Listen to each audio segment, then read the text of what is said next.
साहित्यस्य मुद्रा ध्वराजते यदन कस्य विनलेखो कस्य तो न परी जय जिजाऊ जय शिवराय जय शंभूराजे। साक्षात शिवसूर्य अस्त्याला गेल्यावर पुढील संकटाच्या तमो युगाची ललकारी ऐकू येऊ लागली आणि स्वराज्याला खग्रास ग्रहण लागते की अशी शंका सर्वत्र निर्माण झाली। पण अशा प्रसंगाती राष्ट्रभक्ती स्वामीनिष्ठा व शौर्य गुणांच्या शुक्र ताऱ्यांचे तेज हळूहळू प्रकट होऊ लागले आणि मराठ्यांची अस्मिता कडाडली।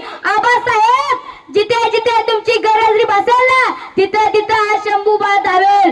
स्वराज्याच्या रक्षकाने आशिया खंडातील सर्वाधिक शक्तिशाली मुघल सत्तेचा बादशाह औरंगजेबासमोर युद्धाचं रणशिंग फुंकलं। पाठीवर तुफान घेऊन आलेले जे वादळ सह्याद्रीतून अनुभवलं त्याचा पराक्रम पाहून इंद्रायणी भीमा ही गहिवरल्या। ज्याचं नाव ऐकताच दिल्लीच्या औरंगजेबाला घाम फुटतो, ज्याच्या डरकाळीनं दिल्लीची तख्त ही आढळायची असा जरा ज्वलंत तेज राजा म्हणजे छत्रपती संभाजी महाराज। छत्रपती संभाजी महाराज बोरंदर आणि रायगडावर ही दुमदुमणारी छोटीशी पावलं मुघलांचा कदम काळ होऊन बसली आणि याच पावलांनी इंग्रज, फ्रेंच, पोर्तुगीज, सिद्धी, मुघल यांच्या छाताडावर शिवप्रभूंचं भगवं निशाण राहिलं। पाठीवर तुफान घेऊन आलेले जे वादळ सह्याद्रीतून अनुभवलं त्याचा पराक्रम पाहून इंद्रायणी भीमा ही गहिवरल्या। ज्याचं नाव ऐकताच दिल्लीच्या औरंगजेबाला घाम फुटतो, ज्याच्या डरकाळीनं दिल्लीची तख्त ही आदरायची असा ज्वलंत तेज राजा म्हणजे छत्रपती संभाजी महाराज। आयुष्यभर अनेक प्रवादांना वकाट करत असताना आपले तोंड कारकिर्दीची दिवस आणि रात्र निकाराची झुंज देणारा राजा म्हणजे छत्रपती संभाजी महाराज।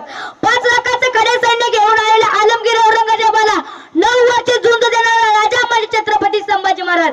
छत्रपती शंभूराजासमोर आलमगीर औरंगजेबाला एकही विजय मिळवता येत नव्हता। अशा वेळी तो शयन कक्षावर बिछात पडला, फुटफुटला। आज तक हमें डर नाम की कोई चीज ही पता नहीं थी, पर आज हमें 2 चीजों से डर है, एक है यहाँ की बारिश और एक है यहाँ के मर्द मराठो। दोनों की भी पता नहीं है कब आएंगे और बरस पडेंगे। नियतीने डाव साधला आणि आमचा शंभू राजा गिरफ्तार झाला।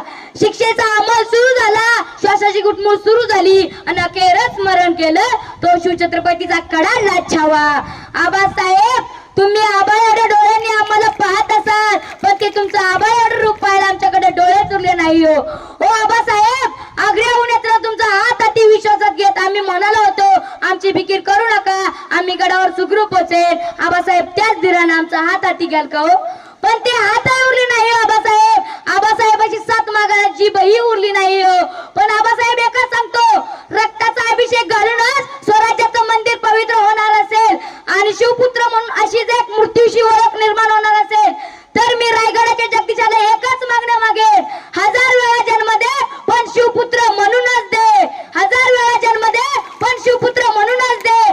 रक्त सांडली या मातीमध्ये वेचले आम्ही स्वराज्य मोती, बिडविल्या रणशिंगणारी छाती रोखली आम्हीच वादळांची गती। मराठ्यांच्या पराक्रमापुढे थरथरली धरती, म्यानातून उसळले तलवारीच्या पाती। भगव्याच्या अभिनेत्वापुढे श्वासातून वाहे राजा शिवछत्रपती, भगव्याच्या अभिनेत्वापुढे श्वासातून वाहे राजा शिवछत्रपती। आबासाहेब जगायचं कसं ते तुम्ही जगाला शिकवलं, पण मरायचं कसं ते आम्ही जगाला शिकवू। मरायचं कसं ते आम्ही जगाला शिकवू। जय जिजाऊ जय शिवराय जय शंभू।